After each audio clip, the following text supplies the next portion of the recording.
Jacobo Greenberg Silverbaum, Los chamanes de México, La voz de Ver, volumen 6, capítulo 6, Estudios chamánicos.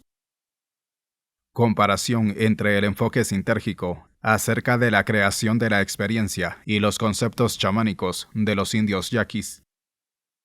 Resulta extremadamente interesante esta sección, estableciendo una comparación entre los postulados principales de la teoría sintérgica y las consideraciones de los indios yaqui del norte de la República Mexicana, tal y como han sido descritos por Carlos Castaneda, 1984. Carlos Castaneda ha hecho pública una de las enseñanzas más completas y abstractas del chamanismo mexicano. Desafortunadamente, mi conocimiento acerca de este chamán nahual, Don Juan Matus de Sonora, es indirecta, y esta comparación está basada en los escritos de Castaneda, específicamente en el libro El Fuego Interno, en el cual Castaneda presenta un resumen de las ideas de su maestro, Don Juan. Como podrá verificar el lector, las ideas de los indios yaqui de Sonora, representados por Don Juan, y las consideraciones psicofisiológicas que presenté anteriormente son extraordinariamente similares en contenido. Los conceptos chamánicos de Don Juan. Según Don Juan, cada ser humano posee un cuerpo energético que rodea e incluye el cuerpo físico en forma de un huevo luminoso. Dentro de este huevo, o capullo, existen emanaciones de energía en número muy elevado. Fuera del capullo, también existen emanaciones externas. Cada ser humano utiliza un conjunto de emanaciones en su vida. Cada emanación interna, al alinearse con una externa correspondiente, da lugar al mundo de la percepción ordinaria. La interacción de emanaciones es comandada por un modulador que en el linaje de Castaneda se llama punto de encaje. El punto de encaje actúa como un imán luminoso, atrayendo y haciendo interactuar las emanaciones externas con las internas. El origen de las emanaciones externas es la fuente de la conciencia, representada míticamente como un águila gigantesca. Cuando un niño nace, su punto de encaje no se encuentra fijo, por lo tanto, él debe transitar entre diferentes mundos reales creados por las sucesivas oscilaciones de su punto de encaje. Durante su crecimiento, los adultos que rodean al niño le enseñan a fijar su punto de encaje en la misma posición en la que ellos lo tienen fijo, es decir, en el mundo de la vida cotidiana. Esto produce que el niño deje de moverse en otras realidades y acabe aceptando como la única real aquella que le muestra la particular alineación de emanaciones fijada por la posición de su punto de encaje.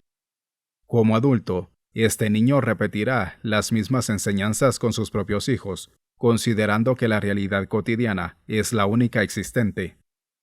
El hombre de conocimiento, en cambio, sabe que existen realidades en número prácticamente infinito, dadas por las diferentes posiciones que el punto de encaje puede tomar, y por lo tanto, por las diferentes emanaciones que se iluminan al alinearse, mientras que el hombre cotidiano es controlado por la única posición de su punto de encaje. El chamán aprende a controlar a voluntad las posiciones del mismo, y así penetra a diferentes realidades cuando él lo decide. El proceso de desarrollo de un hombre de conocimiento implica, además del aprendizaje del control de su punto de encaje, la pérdida de su importancia personal. Según Castaneda y su linaje, las modificaciones de la posición del punto de encaje se pueden efectuar con seguridad únicamente cuando el hombre de conocimiento posee la suficiente energía, y ésta se desvía cuando se utiliza en el engrandecimiento del propio ego. Cuando se ha logrado modificar la fijeza del punto de encaje, basta el ahorro de energía personal para que el desarrollo continúe por sendas adecuadas, como si algo lo guiara. A ese algo, Castaneda lo llama el poder. Las emanaciones externas accesibles para el hombre están representadas en la porción interna de su capullo. Dentro de estas emanaciones, la que se encuentra fija es la del mundo conocido. Las emanaciones internas, todavía no exploradas, forman parte del mundo desconocido.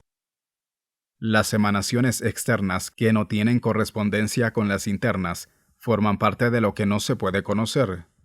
existen también conjuntos de emanaciones a las que se les llaman bandas.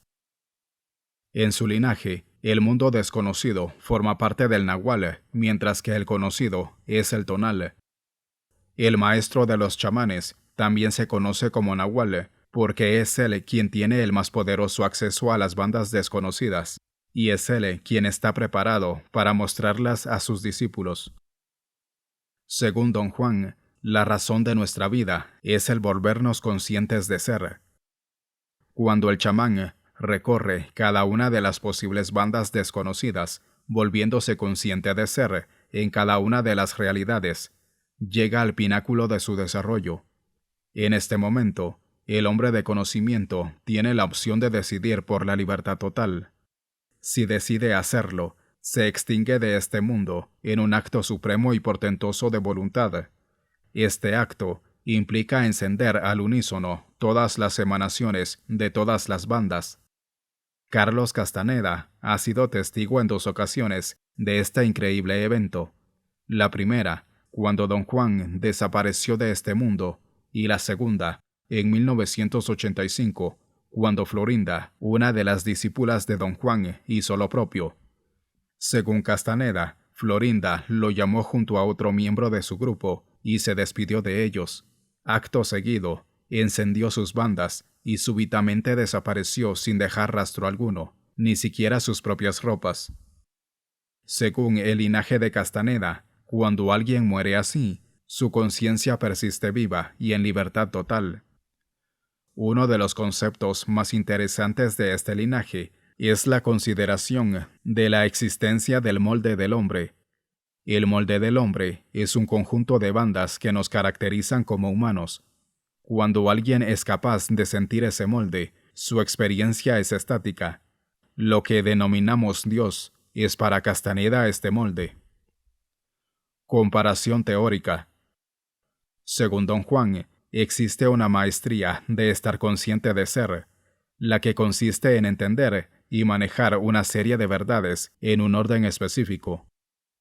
La primera verdad es que somos parte y estamos suspendidos dentro de emanaciones y que solo es nuestra familiaridad con el mundo que percibimos lo que nos forzó a creer que estamos rodeados de objetos que existen por sí mismos, tal como los percibimos. Según Don Juan, la realidad es diferente a la de nuestra restringida percepción. Desde el punto de vista psicofisiológico, lo anterior es totalmente congruente. Como vimos, un percepto surge de la interacción de 2 campos energéticos, los cuales equivaldrían a las emanaciones de Don Juan. El proceso perceptual es creativo más que reproductivo. Creamos la realidad de nuestros perceptos y nuestras imágenes resultan de un procesamiento cerebral y energético muy complicado y dinámico. De hecho, los objetos que parecen sólidos y existentes por sí mismos son, en un sentido perceptual y de conciencia, producto nuestro. Esta consideración es la misma que se encuentra por detrás del concepto budista de Sunyata. La concepción de Sunyata dice que nada existe por sí mismo, todo depende de un conjunto de relaciones causales hipercomplejas, incluyendo al yo. Lama Geshe Haryei, 1974. De acuerdo al Sunyata, vivimos en un mundo de apariencias y es solo un producto de nuestra mente limitada el pensar que los objetos tienen existencia propia. Con respecto al concepto de emanaciones, cabe también hacer un comentario psicofisiológico.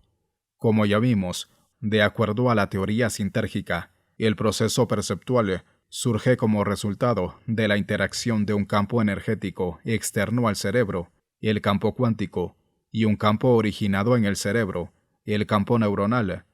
Las emanaciones externas parecerían corresponder al campo cuántico, y desde esta perspectiva cobra significado la idea de que somos parte y estamos suspendidos en estas emanaciones, ya que es precisamente la condición del campo cuántico el estar en todo lugar y en cualquier nivel de la realidad física como sustrato último de la materia y la energía. Desde el punto de vista de la mecánica cuántica, la realidad del campo cuántico sobrepasa cualquier intento que pretenda reducirlo a un conjunto energético o a una matriz relativamente concreta. Una consideración similar a la expresada por la física acerca del campo cuántico la tiene Don Juan con respecto a las emanaciones y a su origen, al cual denomina metafóricamente el águila. En las palabras de Don Juan, lo consciente del hombre se ve obligado a interpretar. El resultado es la visión de un águila y de sus emanaciones, pero no hay ningún águila y no hay emanaciones alguna. Lo que nos rodea es algo que ninguna criatura viviente puede comprender. Página 60. El fuego interno.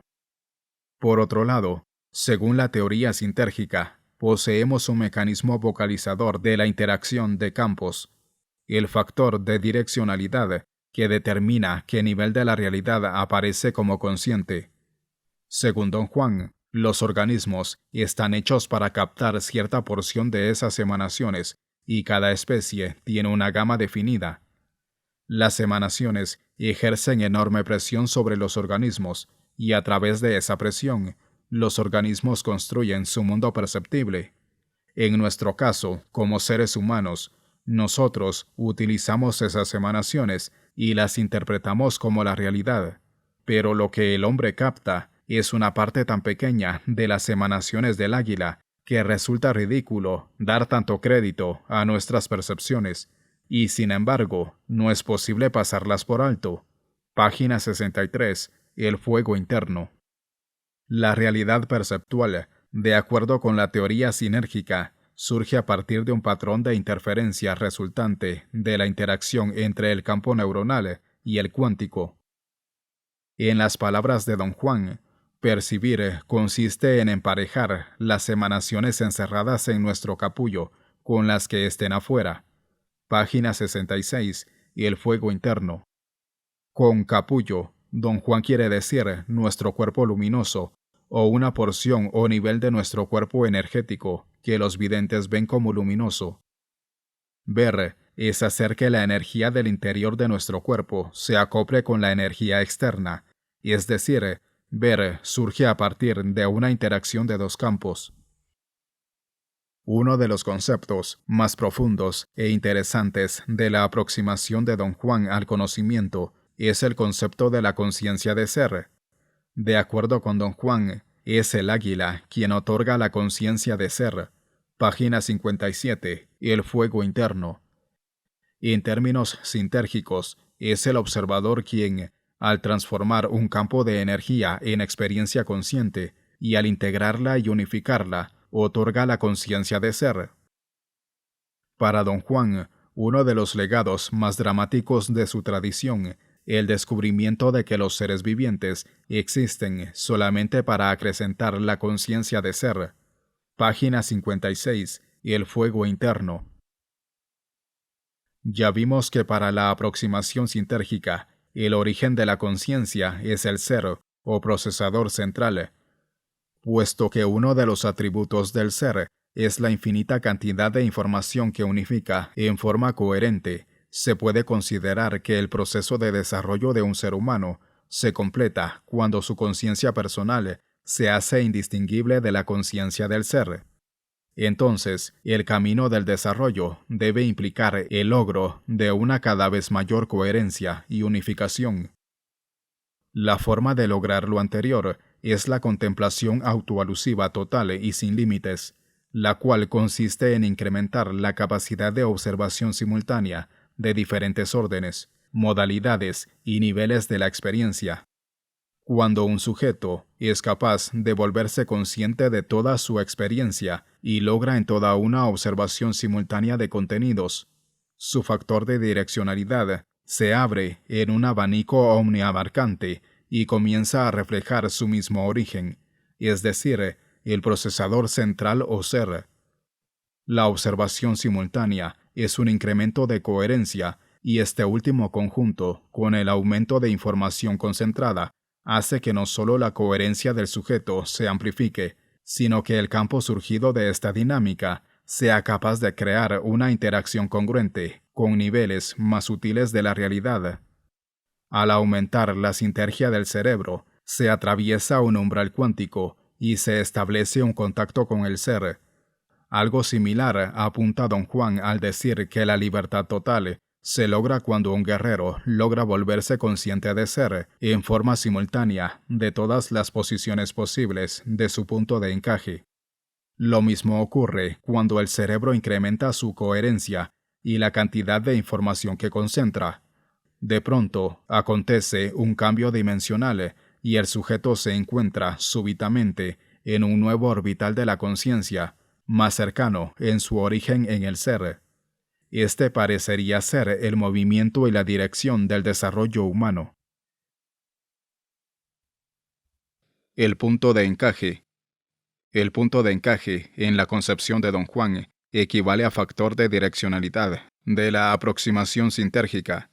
Parecería que no es suficiente postular la interacción de campos energéticos o la alineación de emanaciones para explicar la creación de la experiencia, puesto que la realidad puede variar y se pueden enfocar distintas porciones de la misma, se hace necesario considerar un mecanismo de focalización. Según don Juan, el punto de encaje es como un imán luminoso que irradia un resplandor que automáticamente agrupa haces de emanaciones a donde quiera que se mueve dentro del capullo. Cuando estos racimos se alinean con las emanaciones en grande, percibimos el mundo que conocemos. Página 153. El fuego interno. Según la aproximación sintérgica, existe un factor de direccionalidad que determina en cuál zona de interacción de campos aparecerá un patrón de interferencia congruente y, por lo tanto, una imagen clara de una realidad. La similitud entre las dos aproximaciones es muy cercana. Existe la posibilidad de concebir a la alineación de emanaciones o a la interacción de campos como suficiente para activar la experiencia consciente. De acuerdo con don Juan, esto es así, puesto que él plantea que una de las características de las emanaciones en grande es su conciencia intrínseca. Esto difiere en apariencia de la aproximación sintérgica, porque en esta última se postula que la transformación del patrón de interferencia resultante de la interacción de campos en experiencia se realiza como producto de una nueva interacción, ahora entre el patrón de interferencia y un procesador central u observador con conciencia intrínseca. Es el procesador central el que, de acuerdo con la psicofisiología sintérgica, comanda el factor de direccionalidad. En realidad, la aparente diferencia entre ambas aproximaciones no es esencial.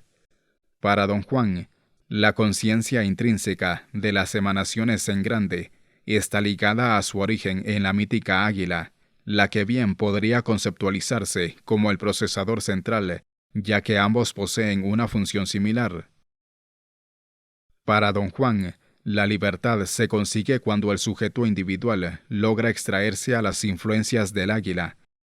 Para la teoría sintérgica, la libertad se consigue cuando el factor de direccionalidad se abre a su propio origen en el procesador central, y se alcanza así la unidad del sujeto, observador y realidad. En esta ausencia de dicotomías, el ser del procesador central y el sujeto se vuelven indistinguibles.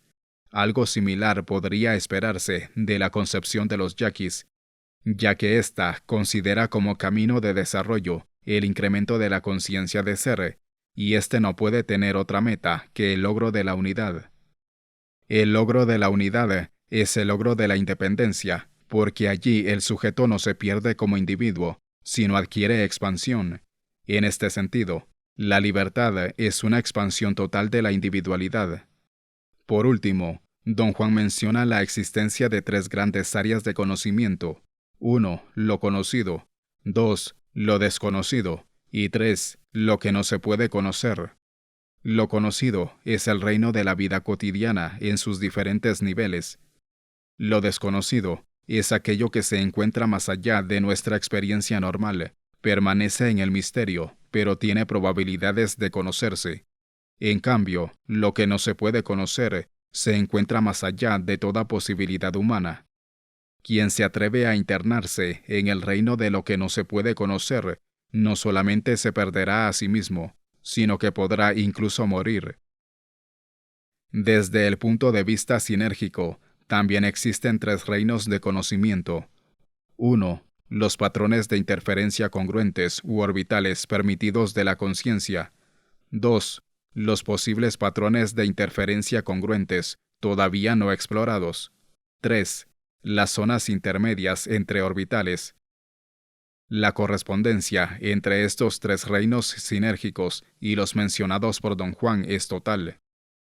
En este sentido, lo conocido son los orbitales ya experimentados. En otras palabras, las zonas de la interacción de campos en las que el factor de direccionalidad ha logrado decodificar un patrón de interferencia congruente. Lo desconocido serían las zonas de la interacción de campos todavía no focalizadas por el factor de direccionalidad, pero tienen posibilidades de ser decodificadas en patrones de interferencia congruentes. En tercer lugar, lo que no se puede conocer equivale a lo que la física atómica llama orbitales prohibidos en el átomo, es decir, las zonas de espacio entre orbitales en las que no es posible decodificar un patrón de interferencia congruente. La experiencia de un sujeto en estas últimas zonas sería similar a lo que en psiquiatría se llama locura. Por último, me gustaría mencionar que nos hemos acostumbrado a considerar la existencia de dos reinos únicos de la realidad, la materia y la energía del mundo físico y la mente, tal y como Karl Preinmann lo ha expresado. También existe un reino neutro con respecto a las dos anteriores. De acuerdo con Carlos de León, este reino sería el del ser, el de la voluntad o intención y el de la fe. Experiencias chamánicas. Estos estudios, que se iniciaron en México, ahora se empiezan a extender a otros países de Latinoamérica, por lo que no limitaré el análisis y descripción a la psicología autóctona mexicana, sino que también hablaré de lo que podría denominarse psicología autóctona americana. Quisiera iniciar esta descripción con una de las más jóvenes chamanas que he conocido en el territorio americano. Se trata de Adita Campos, de Ciudad San Ramón, en Costa Rica, nacida el 6 de enero de 1964. Adita nació con un ojo ciego y a los 17 años perdió la vista del otro ojo. Se le practicaron exámenes oftalmológicos extensos e intensos y no se pudo encontrar ni potenciales provocados corticales ante la luz ni rastro alguno de electroretinograma. El fondo del ojo lo muestra blanco, de tal forma que no existe ya actividad retiniana. Es un caso de ceguera adquirida total. Cuando yo hablé con los oftalmólogos costarricenses que habían revisado a Adita y me aseguraron que sus exámenes indicaban lo que acabo de mencionar, me convencí de que estaba ante el primer caso probado de visión extraocular en adultos con ceguera total. Digo lo anterior porque Adita es capaz de leer letra impresa y libros. Su conducta evidencia una capacidad prácticamente indistinguible de la normal de decodificación visual. Como ya vimos, una zona congruente de interacción está localizada donde la coherencia del campo espacio-temporal corresponde con el nivel sintérgico del campo neuronal. En estas zonas, el procesador central es capaz de decodificar una imagen visual clara. Las zonas en las cuales el nivel sintérgico del campo del espacio-tiempo excede el máximo nivel sintérgico del campo neuronal aparece como el espacio transparente. Una decodificación directa del campo cuántico también es posible, y eso es lo que ocurre en casos de visión extraocular. Qiang, 1982. Greenberg-Silverbaum, 1983. En este fenómeno, niños a los que se le han vendado los ojos son capaces de ver como lo hacen los niños videntes normales. Obviamente, el campo neuronal de los niños vendados no contiene ningún componente energético visual. Por lo tanto, el niño decodifica un patrón de interferencia en el cual la información visual solamente es proporcionada por el campo cuántico. Los niños que son vendados de sus ojos y que son capaces de describir colores, formas y figuras de objetos, actúan como si estuvieran en contacto directo con estos objetos. En otras palabras, como si estos objetos existieran como tales y la percepción de sus formas y texturas fueran un acto de reflexión pasiva y no una creación activa. Que este no es el caso, se deduce por el hecho de que aun si la visión extraocular es adquirida muy aprisa, algunos niños tardan unos minutos en la primera sesión de entrenamiento en lograr visión extraocular. Ellos han tenido años de entrenamiento visual previo.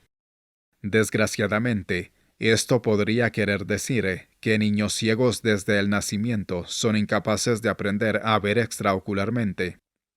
Sin embargo, el caso de Aditya muestra que sujetos ciegos sí son capaces de poseer visión extraocular. De la misma forma, Kademova y Matos, 1986, de Colombia, han logrado recientemente la visión extraocular en ciegos. Sin las restricciones impuestas por un campo orientado visualmente, las imágenes resultantes de una interacción directa entre el procesador central y el campo del espacio-tiempo están relacionados con ambos. Un nivel normal de la realidad y niveles de la realidad que trascienden los normales. Aquí es concebible suponer que personas que han aprendido a interactuar con el campo cuántico son capaces de detectar información muy sutil y afectar directamente el campo del espacio-tiempo, y por lo tanto la realidad física. Un ejemplo de estas capacidades es el fenómeno de visión incorpórea en niños entrenados en visión extraocular. La imagen visual puede ser concebida como una especie de patrón orgánico simático sintérgico. Este patrón con vida cambia durante el fenómeno extraocular, cuando los niños vendados establecen un contacto directo con cristales de cuarzo. Las imágenes extraoculares se focalizan y son clarificadas con el uso de cristales de cuarzo. Grimberg-Silverbaum, 1983. Más aún, fotografías bidimensionales son vistas como escenas tridimensionales cuando los niños mantienen un cristal de cuarzo sostenido en sus manos. Grimberg-Silverbaum, 1983. En la cimática, patrones bidimensionales se vuelven tridimensionales cuando el campo vibracional en interacciones con un medio incrementa su frecuencia. Jenny, 1974. Probablemente, el campo neuronal cambia su estructura durante la interacción con el cristal, incrementando su sinergia y por lo tanto su coherencia, provocando un efecto cimático de transformación dimensional. La estructura molecular del cristal de cuarzo está dada por un átomo de silicio conectado con 3 átomos de oxígeno, creando pirámides tetraédricas que se repiten a través de toda la estructura cristalina formando espirales. Esta estructura, altamente coherente y redundante, funciona como una especie de lente sintérgico que modifica la morfología del campo neuronal durante su interacción con ella. Probablemente, la coherencia interhemisférica se incremente con el uso de cristales de cuarzo, y este efecto se correlaciona con algún cambio en la capacidad de focalizar el factor de direccionalidad por el procesador central. Cuando le pregunté a Aditya cómo lograba conducirse tan bien en un mundo visual que debería serle ajeno y vedado, ella me dijo que su cerebro creaba un campo de energía que al penetrar dentro del espacio le permitía recrear el mundo y así ver. Afirmó que de acuerdo a sus experiencias, todos estamos rodeados y vivimos en el interior de nuestro propio cerebro, y que, por lo tanto, la realidad es mental y no material. Sus conceptos y sus experiencias coincidían tanto con las deducidas a partir de la teoría sintérgica que le informé acerca de la similitud. Le dije que desde el punto de vista de esta teoría, el cerebro crea un campo energético llamado campo neuronal que se irradia al espacio e interactúa con su estructura fundamental, el campo cuántico. Le expliqué que esta interacción es nuestro mundo visual y es decodificada con la ayuda de un modulador que se enfoca en determinadas porciones del patrón de interferencia y lo transforma en imagen consciente. Le dije que a este modulador yo le llamaba factor de direccionalidad y su funcionamiento es similar, pero no idéntico, al punto de encaje del linaje de Don Juan Matus de Sonora. Adita consideró que la denominación factor de direccionalidad era más adecuado que punto de encaje para significar la focalización del observador como totalidad. Lo anterior indica que Adita no solamente es capaz de ver, sino también que tiene una voz del ver íntegra y activa que le permite conceptualizar. Por otro lado, el hecho de que Adita coincida con las postulaciones de la teoría sintérgica apoya a esta última y fortalece su existencia. Este apoyo también se ha manifestado en la experiencia de chamanes como Doña María de Yucatán y Don Lucio de Morelos. Todos ellos han afirmado ser capaces de focalizar su presencia en zonas alejadas de su cuerpo, como si poseyeran la capacidad de modificar la posición de un factor de direccionalidad. En realidad, las funciones del factor de direccionalidad no son las mismas que las del punto de encaje. Este último está encargado de coordinar la aparición de específicos patrones de interferencia ante la conciencia, mientras que el factor de direccionalidad altera la posición del observador dentro del campo cuántico. Desde este punto de vista, el factor de direccionalidad está asociado con el último nivel de algoritmización, mientras que el punto de encaje se encuentra cerca del origen energético de la experiencia. El punto de encaje es un mecanismo, mientras que el factor de direccionalidad es un tentáculo del ser. Con lo anterior quiero decir que el factor de direccionalidad proviene de un nivel de realidad que no puede ser reducido a ningún componente o mecanismo del universo físico conocido, mientras que el punto de encaje representa el modulador físico de la interacción de campos. De esta forma, tenemos tres mecanismos asociados con la aparición de la experiencia y su observación. Por un lado, la misma conformación sintérgica hace que solamente ciertos niveles de la interacción entre el campo neuronal y el campo cuántico sean coherentes, los orbitales de la conciencia. Por otro lado, poseemos un mecanismo que modula las interacciones y el punto de encaje. Por último, puesto que somos capaces de variar la localización de nuestra presencia, contamos con un sistema de localización direccional global, el factor de direccionalidad, que al ponerse en marcha determina la localización del observador en uno y otro orbital o en cualquier zona del patrón de interferencia. Los orbitales definen y determinan el nivel de conciencia del sujeto y el conocimiento al que tiene acceso. El punto de encaje arma la percepción específica, mientras que el factor de direccionalidad determina la localización del observador consciente. Los tres mecanismos funcionan en forma conjunta y coordinada. Un ejemplo ilustrativo de una experiencia chamánica en la cual se manifiesta la dinámica de cambios de localización del factor de direccionalidad y modificaciones en la actividad del punto de encaje es Don Lucio. Durante 3 años, la presencia consciente de este chamán se localizó en regiones psíquicas totalmente ajenas a su hábitat cotidiano. Ya he descrito las condiciones y los contenidos de este cambio total de focalización del factor de direccionalidad en el primer volumen de esta serie.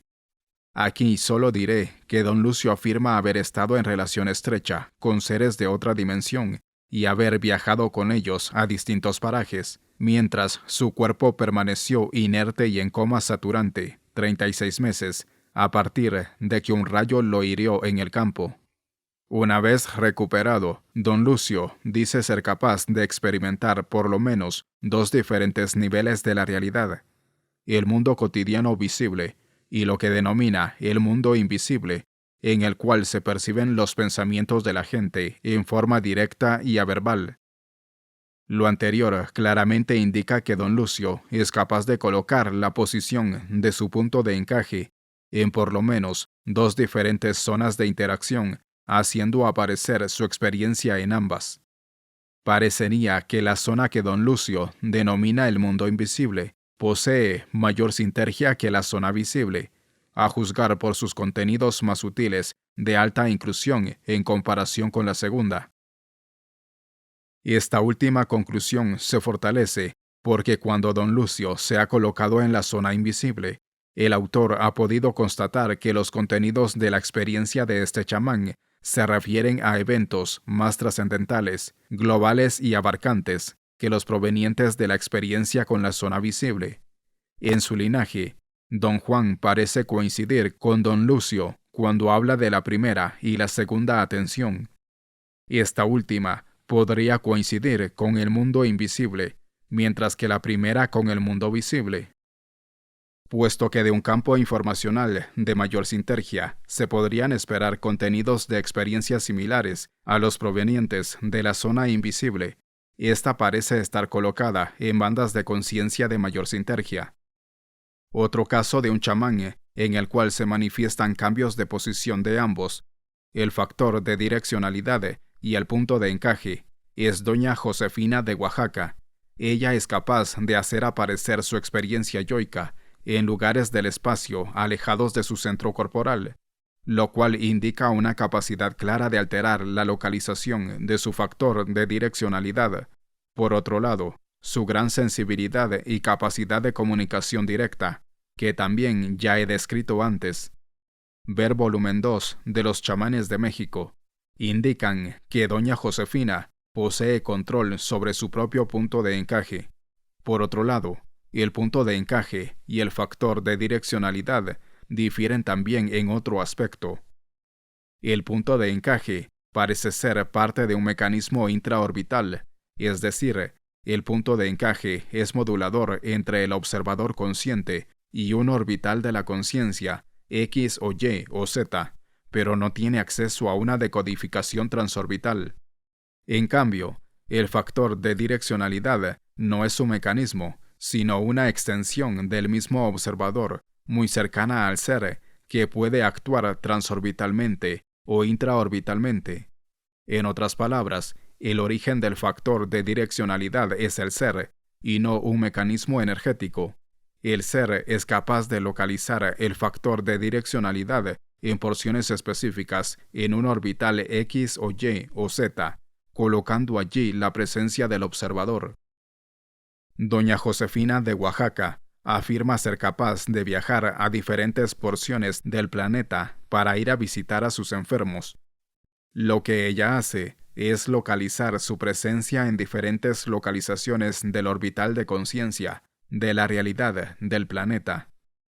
Doña Pachita era capaz de hacer lo mismo que doña Josefina, localizando su presencia en otras porciones del universo. Su capacidad de localización era mayor, siendo capaz de localizaciones trans e intraorbitarias. El cambio de localizaciones transorbital y el cambio de localización transorbital es realmente un cambio dimensional. Los orbitales de la conciencia siempre se encuentran allí para quien sea capaz de tenerles acceso. Es el control transorbital del factor de direccionalidad y el enfoque congruente del punto de encaje, lo que permite tener una experiencia clara y simultáneamente trascendental. También parece existir un punto de encaje comunitario y uno planetario, de la misma forma en la que existe uno individual, aunque cada ser humano focaliza su factor de direccionalidad y ensambla su punto de encaje en posiciones irrepetibles.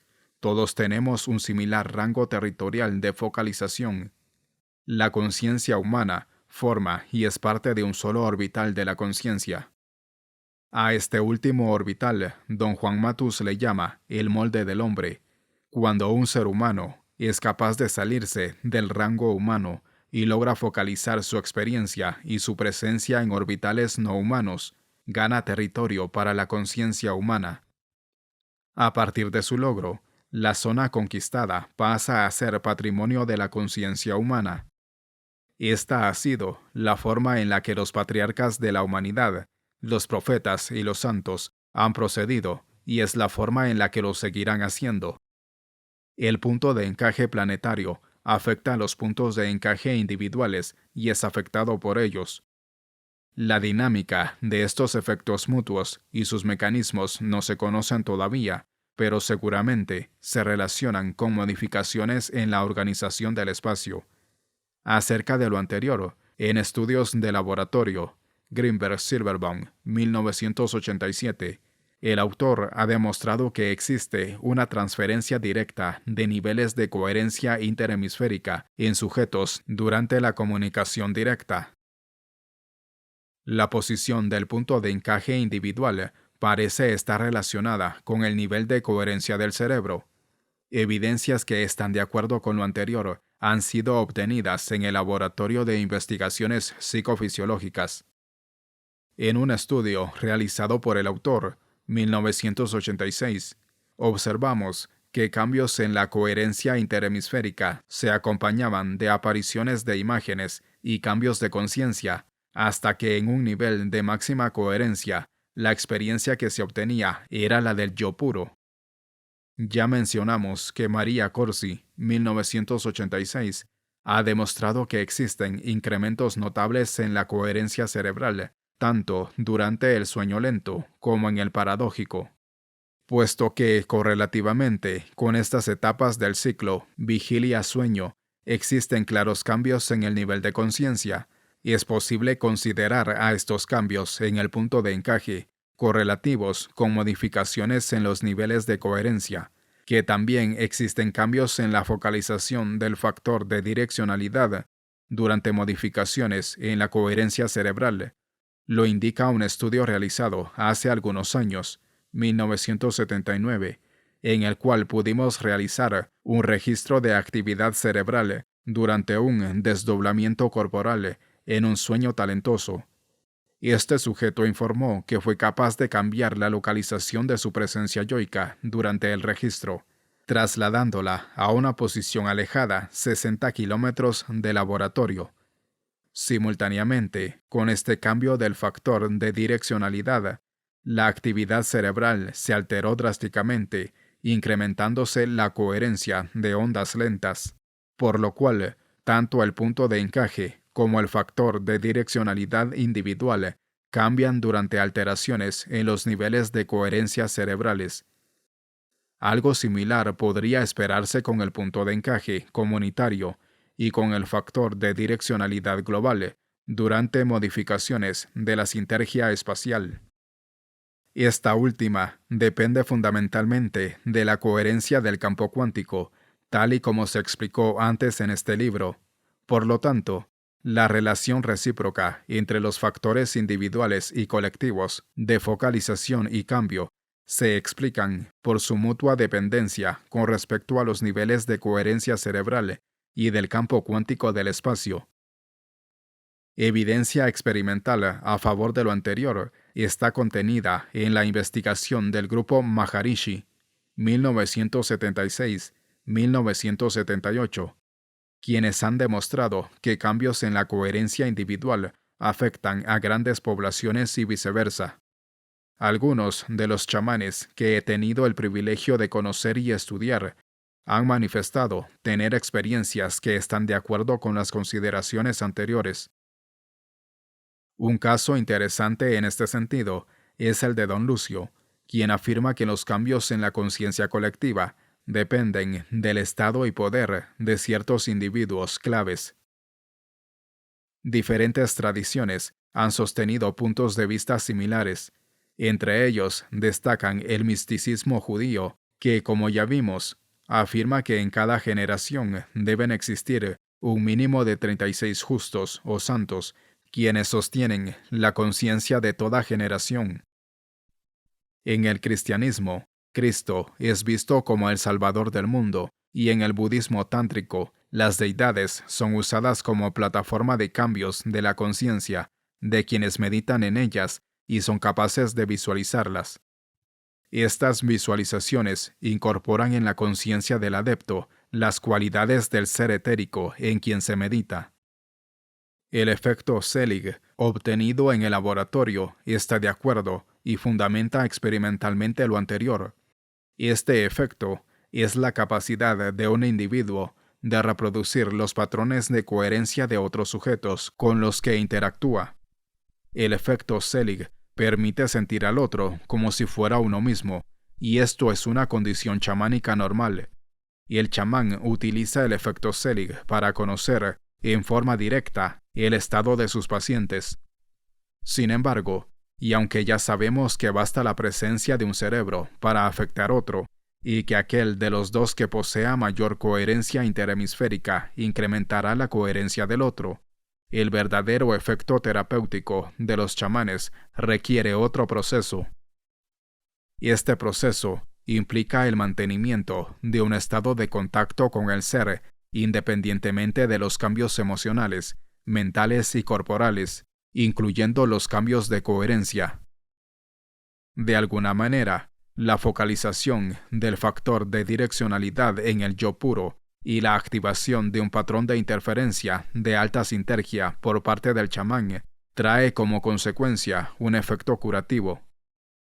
El chamán verdadero lleva a sus pacientes al mismo punto de referencia que en él ha demostrado ser el más cercano al ser. Para ello requiere de un poder de mantenimiento de sí mismo en la mismidad del ser. En estudios de retroalimentación de la coherencia interhemisférica realizados en el laboratorio, hemos encontrado que después de que un sujeto aprende a controlar a la perfección su coherencia interhemisférica, su estado interno se vuelve independiente de los cambios de coherencia que se producen a partir de ese momento. Esto indica que lo que se mantiene como referencia controla la actividad cerebral y no viceversa. Es precisamente el contacto del chamán con el nivel de existencia que no depende de la actividad cerebral lo que produce el efecto curativo. Y este nivel es el de observación y autoalusión, porque el observador siempre se encuentra más allá de la experiencia y es capaz de algoritmizarla en su totalidad para autoaludirla. De hecho, la técnica de meditación autoalusiva es la más efectiva forma de alcanzar la iluminación y la autorrealización y desarrollar capacidades curativas directas, es decir, sin mediación de medicamentos. El sujeto de la experiencia y el observador. Esto último nos lleva directamente a cuestionarnos si existe una diferencia entre el observador y el sujeto de la experiencia, o si son la misma persona. Podemos definir al sujeto de la experiencia como aquel que se identifica con sus sensaciones. El sujeto de la experiencia es quien siente directamente y sin mediador alguno. En su identificación total con su experiencia, resulta incapaz de trascender su propia percepción. Está, por así decirlo, encarcelado dentro de sí mismo, sin separación alguna, con respecto a lo que experimenta. Para el sujeto de la experiencia, él y lo que él siente y experimenta son lo mismo. En cambio, el observador, por definición, no se identifica con ninguna sensación o experiencia. El observador es el testigo de la mente y de la experiencia del sujeto. Inclusive, el observador es el testigo del mismo sujeto de la experiencia. Por lo tanto, el observador es fundamentalmente diferente del sujeto de la experiencia. En el proceso de contemplación autoalusiva, esta diferencia se manifiesta con claridad. Aquí, el sujeto experimenta una identificación con sus sensaciones para después testificarlas separándose de las mismas a través de la autoalusión. La autoalusión ocurre cuando es posible decantar el algoritmo de la experiencia global. El observador es una entidad única, transalgorítmica o metaalgorítmica, la que, por definición, sobrepasa al sujeto. El observador no se puede observar a sí mismo, o de tal forma que no exista una cadena de observadores, sino únicamente uno solo. El sujeto de la experiencia Tampoco se puede identificar con el observador, porque si lo hiciera, desaparecería. De hecho, en la contemplación autoalusiva, esto es lo que precisamente acontece, aunque esta ocurrencia no es reducible a ninguna descripción. La autoalusión aproxima al sujeto de la experiencia al observador, pero nunca lo logra alcanzar, porque en el observador no existe ni sujeto ni experiencia testificable, sino únicamente mismidad en el yo puro. El observador tampoco puede descomponerse o abrirse a la inspección, porque su unidad es perfecta e indivisible. Don Panchito de Yucatán habla del observador como Dios y recomienda a sus discípulos hablar únicamente con Dios. En otras palabras, les recomienda concentrarse como sujetos de la experiencia en el testigo de su propia mente y percepciones, alejando de su conciencia cualquier otra ocupación, puesto que la autoalusión es el más poderoso instrumento introspectivo para lograr la integración de la personalidad. Don Lucio parecería, sin poder conceptualizarlo, ser capaz de situar su propia presencia en un estado de integración incolume. En una ocasión, y ante mi insistencia para que don Lucio se identificara con una sensación corporal que yo le estaba transmitiendo, él me dijo que después de permanecer 3 años con los trabajadores del tiempo, ya nada lo lograba afectar o modificar su estado. Las hazañas curativas de doña Pachita posiblemente también puedan ser explicadas como dependientes de la capacidad de esta chamana para acercarse al observador. No me sorprendería llegar a la conclusión de que el personaje que Pachita llamaba Cuauhtémoc fuera el observador. Por otro lado, los orbitales de la conciencia y los niveles jerárquicos de inclusión solamente existen para el sujeto de la experiencia. Para el observador, solo existe unidad porque su naturaleza no admite divisiones. Él es unidad indivisible y soberana. El misticismo judío habla del observador como de Jehová, mientras que el shaivismo de Cachemira lo denomina testigo de la mente o ser. Cada nivel jerárquico de la conciencia se construye, para el nivel precedente, en el ego. De esta forma, el sujeto de la experiencia va cambiando de ropajes yoicos a medida que penetra en orbitales de la conciencia con mayor poder sinérgico. El ego es, por lo tanto, una ilusión dada por la percepción característica de un orbital visto desde el precedente.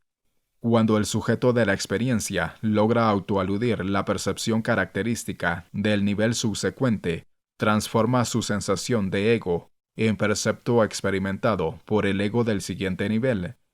En otras palabras, cada orbital de la conciencia posee una característica cualidad perceptual, que es experimentada como ego por el sujeto localizado en el nivel precedente. En términos sintérgicos, cada nivel sinérgico incluye a todos los precedentes, y por lo tanto es considerada como el ego para el sujeto de la experiencia. Más estrictamente hablando, el sujeto de la experiencia se identifica con la percepción característica del siguiente nivel sintérgico, confundiéndola con su verdadera naturaleza. Pero cuando al cambiar de nivel sintérgico, lo que era considerado como identidad yoica por el sujeto de la experiencia desaparece, entonces, tanto el sujeto de la experiencia como sus sucesivos egos son ilusorios. El observador, en cambio, no posee jerarquías ni ego, ni pertenece a ningún nivel sintérgico particular, sino es lo que se mantiene más allá de cualquier identificación yoica restringida. Lo anterior está de acuerdo con el comentario del maestro Chan Han Chung, 1545-1673, al Len Ching de Buda o Surangama Sutra que mencionamos antes. Ahora, el órgano de su conciencia sexta, esto es, su conciencia séptima, identifica la percepción característica de la conciencia octava interna como ego. La percepción característica de un orbital de conciencia depende de su específico poder algorítmico y de la particular interacción de campos que allí se produce. Cualquier nivel de algoritmización que logre incluir y abarque toda información de un sistema, su característica percepción, es vislumbrado por el sistema, vivo y consciente como su ego, sin que en realidad lo sea en un sentido absoluto, aunque sí lo es en un sentido relativo. Cada ego que se incorpora a un nuevo nivel algorítmico desaparece como tal y se convierte en la percepción característica del nivel. El proceso se repite continuamente hasta que el nivel algorítmico logra poseer un poderío y constancia suficiente para dejar de variar, independientemente de la variación de la información que algoritmiza.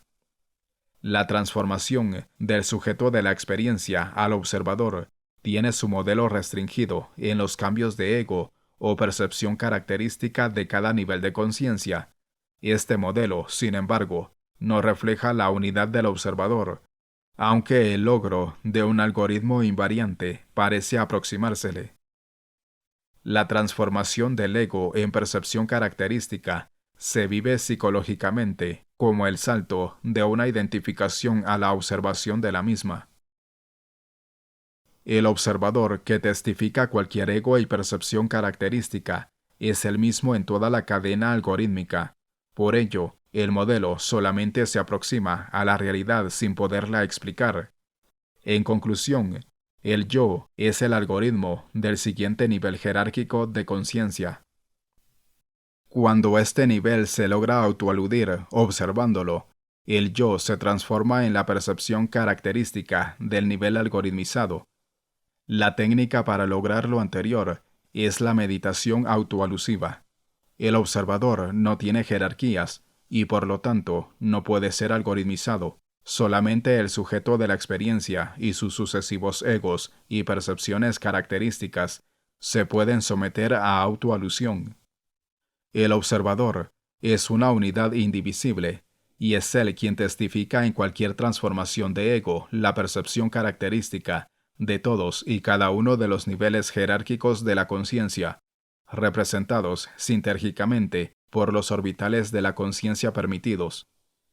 En páginas anteriores, mencioné la existencia de tres procesos unificados en la individualidad humana: el observador, el sujeto de la experiencia, y la inteligencia que comprende, o la voz de ver. Estos procesos forman un solo individuo o persona que es sana y se encuentra completa cuando funciona simultáneamente como observador, sujeto de la experiencia, y posee la voz del ver. En un estudio acerca de los chamanes de la Sierra Tarahumara, fue posible entrevistar a don Atanasio Cruz González, quien, según sus propias palabras, es un especialista oguiruame, doctor en sustos. El susto es un acontecimiento desagradable que provoca que un individuo se quede sin un espíritu. Según este chamán, cada ser humano posee tres partes o espíritus. El susto hace que uno de los tres se aleje del cuerpo y se coloque en alguna zona del universo, ajena a lo humano. Don Atanasio utiliza un procedimiento sofisticado para diagnosticar si existe ausencia de un espíritu, y por lo tanto, si el paciente está incompleto y es víctima de un susto, o si, por el contrario, es un ser completo, dueño de sus tres espíritus. La labor del oguiruame, según don Atanasio, es hacer volver al espíritu prófugo, con el objeto de lograr que el paciente recupere su estado de ser completo. El ser completo es poseer y hacer funcionar los tres espíritus o partes. No es posible tener la certeza en cuanto a si nuestra división de observador, sujeto de la experiencia, y la voz del ver corresponde con los tres espíritus del chamán, aunque probablemente así sea. Vale la pena recordar aquí que otro chamán mexicano, don Lucio, también habla de la existencia de tres partes espirituales unidas en una sola, y que su ceremonia de iniciación como chamán granicero implica ponerse en contacto con tres representaciones o modelos de instancias arquetípicas. Mircea Eliade, 1962, define al chamán como aquella persona especializada en penetrar y mantener estados de éxtasis. La experiencia con los chamanes de México confirma lo anterior. El chamán mexicano es un especialista del éxtasis. Algunos ejemplos servirán para demostrarlo. Don Juan, el Cuate Chagala, es un chamán de más de 80 años que vive en Santiago Tuxtla, en el estado Veracruz. La sensación que se produce cuando este chamán hace una limpia, o simplemente cuando se es sensible en su cercanía, es la de una permanente experiencia de éxtasis. Cuando se le pregunta acerca del origen de sus poderes curativos y se le cuestiona de dónde obtiene su estado, el Cuate Chagala afirma que aquel le llega directamente del Ser Único o de Dios. Una experiencia similar a la del Cuate Chagala se obtiene en la cercanía y durante un proceso de despojo en manos de Don Lucio. Don Lucio explica su estado como originado en un rebaño espiritual y en el pastor de éste. Según Don Lucio, una persona se siente extasiada cuando cumple las órdenes provenientes del rebaño al que pertenece. Estos rebaños invisibles son los que proveen de alimento espiritual al ser humano y especialmente al chamán. Otros chamanes mexicanos, como Don Rachpech de Yucatán o Doña Josefina de Oaxaca, parecen ser capaces de penetrar y permanecer en estados extáticos similares a los del Cuate Chagala y Don Lucio al cumplir su trabajo chamánico de curación y de psicología autóctona. Según Don Atanasio, de la Sierra Tarahumara, de Chihuahua, si un chamán no cumple su misión, es castigado y se le retira el poder y la experiencia de éxtasis que lo acompaña. Por ello, según Don Atanasio, el chamán no debe hacer negocio con sus poderes ni tomar bebidas embriagantes. La misma consideración la hace el Cuate Chagala y Doña Josefina. Esta última afirma que el trabajo chamánico debe ser permanente, puesto que solamente así se avanza. En general, los chamanes mexicanos que mantienen su estado extático son mayores de edad, siendo el extremo el caso de Don Panchito de Yucatán. Este chamán nahual tiene más de 120 años de edad y, de acuerdo con mis observaciones, es capaz de permanecer en un estado que es característico del éxtasis, es decir, un estado de paz interior completa, silencio y amor. Don Panchito afirma que, al igual que el Cuate Chagala, que su estado proviene de su capacidad de estar en contacto con Dios. Existe ciertamente una nueva generación de candidatos a convertirse en chamanes. Estos chamanes en gestación aprenden a activar sus estados de éxtasis para, desde allí, realizar sus actos curativos. Doña Licha de Puebla, Don Diego de Veracruz, Doña Pragedis de Morelos, son algunos casos de chamanes. Sin lugar a dudas, el caso chamánico más extraordinario de la historia del chamanismo mexicano de la época contemporánea fue el de Doña Bárbara Guerrero, Pachita, de Ciudad México. Esta mujer penetraba en estados de éxtasis, acompañados del despliegue de poderes extraordinarios. Era capaz de realizar verdaderos milagros de curación y de manejar el espacio-materia a voluntad. Desde el punto de vista sintérgico, la experiencia chamánica de éxtasis se explica como la capacidad que posee el chamán de activar una interacción congruente con un nivel de la red del espacio en la que esté contenido el orbital de la conciencia, capaz de desencadenar su estado. Siguiendo la nomenclatura de Carlos Castaneda, al orbital antes mencionado se le podría denominar banda de emanaciones chamánicas.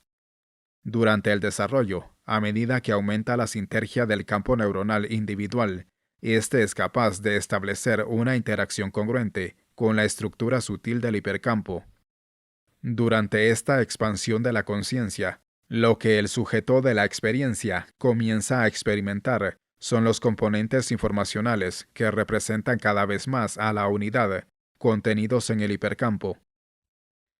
En el chamanismo mexicano, el desarrollo del chamán lo hace ser capaz de sentir en ocasiones también de decodificar no solamente el estado mental y físico de sus pacientes, sino también el estado de su conciencia y el de la conciencia colectiva. A medida que adquiere más poder y se purifica, el chamán es capaz de reconocer en su propia experiencia, la experiencia global de la comunidad, de su país, o aún lo que se ha dado en llamar conciencia planetaria. De acuerdo con el linaje de Don Juan Matus y la teoría sintérgica, los patrones en el hipercampo están organizados en bandas discretas, cada una de las cuales contiene información particular y estimula estados de conciencia específicos. A juzgar por la gran similitud en el nivel de la conciencia que manifiestan una gran cantidad de chamanes, debe existir un estado particular de la conciencia chamánica y una banda discreta de la misma, a la que ya hemos denominado la banda chamánica. Chamanes de diferentes linajes, habitando pasajes alejados unos de los otros por miles de kilómetros, manifiestan estados prácticamente idénticos de conciencia, a pesar de no conocerse y nunca haber tenido contacto, puesto que en muchos casos el chamán es iniciado en sueños, tras un trance de muerte o después de una revelación mística. No es posible explicar la similitud por otras razones más que por la existencia de información idéntica a la que todos los chamanes acceden después de ser iniciados. Esta banda chamánica, de acuerdo con la teoría sintérgica, establece un patrón de interferencia congruente con el campo neuronal del chamán, cuando este último adquiere el nivel de sintergia adecuado como para activarlo. La pérdida de este nivel hace que desaparezca la congruencia de la interacción y que el chamán deje de estar en éxtasis. El castigo al que se refiere don Atanasio es la pérdida de la interacción anterior. Dependerá del grado de desarrollo del chamán el que logre una decodificación parcial o total de la banda chamánica y que utilice esta información en su labor chamánica. De la misma manera, la específica manifestación de la interacción con la banda chamánica depende de las características individuales de cada chamán. Así, por ejemplo, don Alfonso de la Sierra Madre del Sur aprendió a diagnosticar a sus pacientes sintiendo el pulso de los mismos. Coloca su pulgar en la mano derecha y después en la izquierda del paciente, y el pulso le indica el estado de salud de su paciente. Su aprendizaje fue en completa soledad, sin maestro, y tras una serie de iniciaciones directas. Doña Josefina de Oaxaca, en cambio, no necesita tocar parte alguna del cuerpo de sus pacientes para diagnosticarlos. De alguna forma, a ella le basta sentir la presencia de sus pacientes y a través de ésta sabe lo que les acontece. Don Agustín de San Juan Copala ve el estado de sus pacientes en las flamas de las velas que enciende, después de frotar las velas apagadas en el cuerpo de sus pacientes. Don Rajpech de Motul también lee el fuego, pero no necesita frotar velas en el cuerpo de sus pacientes, sino toca él mismo con una rama de ruda, mientras ve las flamas encendidas de un recipiente con parafina. Doña Pachita era capaz de saber con exactitud la enfermedad de sus pacientes, leyendo la palma de sus manos, y don Lucio hace lo mismo, después de obtener una vista con un huevo vertido en un vaso con agua, después de frotar el blanquillo en el cuerpo del paciente. Los maracames huicholes decodifican los sueños de sus pacientes, interpretando en sus contenidos los signos y las señales de las enfermedades. Don Panchito de Yucatán predice el futuro de sus pacientes después de observar las estrellas y soñar. Cada uno de los chamanes utiliza diferentes técnicas, pero todos se encuentran en un estado similar de conciencia y son capaces de utilizar el conocimiento y la información que éste les proporciona para sus prácticas. La banda chamánica se refiere a una cierta densidad informacional, pero sobre todo a un estado de la conciencia, compartido por todos los verdaderos chamanes. El chamán es capaz de modificar y no solamente interactuar pasivamente con el campo del espacio-tiempo. A esto se debe que en su presencia se experimenten estados de éxtasis. Y esto es así porque el paciente que visita a un chamán hace interactuar su campo neuronal con el del chamán en un estado de sintergia elevada. Esto surge como consecuencia de que el cerebro del chamán afecta la actividad neuronal de sus pacientes. Probablemente, estos efectos sean responsables de las curaciones chamánicas. Ya mencioné antes que en el Laboratorio de Psicofisiología de la Facultad de Psicología de la UNAM hemos demostrado que existe una transferencia directa de estados de coherencia cerebral interhemisférica entre dos personas. Así, un sujeto con una elevada neurosintergia provoca una elevación de los niveles neurosintérgicos de personas cercanas, sin que medien ni verbalizaciones, contactos corporales o visuales entre los dos. Estos hallazgos explican algunos de los efectos chamánicos y ofrecen una base racional para entender los estados del chamán y su influencia sobre la comunidad. Una de las misteriosas realidades del chamanismo es la existencia de la banda chamánica. Este orbital de la conciencia existe por sí mismo, activado y descubierto por los chamanes de antaño, por videntes poderosos que por vez primera se atrevieron a explorar regiones sintérgicas inexploradas y que, a partir de su hazaña, dejaron esta banda viva y preparada para servir como alimento espiritual de nuevos exploradores chamánicos. El verdadero chamán completo no es común. Es más abundante el candidato a convertirse en chamán o el simple curandero. El chamán completo tiene intactos y funcionando sus tres procesos de observador, sujeto de la experiencia y voz del ver. Esta última, en el verdadero chamán, se activa como resultado de su capacidad de establecer una interacción congruente con una banda chamánica. A esta banda, Pachita la denomina Cuauhtémoc, Don Lucio la llama pastor de pastores, el cuate Chagala, ser, y Don Panchito, Dios. Sea el nombre que se le quiera dar, el orbital de la conciencia que sustenta al éxtasis chamánico existe como heredad y pertenencia de cualquier ser humano que decida llevar su desarrollo personal hasta el nivel en el cual su neurosintergia alcance su sintergia de la banda chamánica y logre activar un patrón de interferencia congruente con ella. Todo el análisis precedente parece indicar que la labor de establecer una interacción congruente con la banda chamánica requiere de un esfuerzo titánico dirigido a incrementar los estados de complejidad conceptual y de elaboración cerebral de la experiencia. Sin embargo, Pachita afirmaba que lo que ella lograba hacer resultaba de un estado de sencillez y simpleza extremos, y no uno de complejidad y elaboración conceptual sofisticadas. Y en este sentido, la banda chamánica y el éxtasis que se activan al interactuar con ella parecería más cercano al estado de un maestro zen que al de un académico teorizando. Y el maestro zen ha llegado a lo simple y real y a su verdadera naturaleza, de la cual extrae su conocimiento y estado. El verdadero chamán parecería estar en un nivel de vivencia muy semejante. Por último, la voz del ver del verdadero chamán proviene del origen mismo de las leyes que regulan la naturaleza. Cuando sucede una acción, existe un ordenamiento y dinámica en su origen que, de alguna forma, puede ser detectado y decodificado. El chamán, en contacto con la banda chamánica, tiene acceso a esa información que se le presenta simultáneamente con la acción. Es una verdadera voz que le habla desde adentro, le explica lo que está sucediendo y le dice por qué.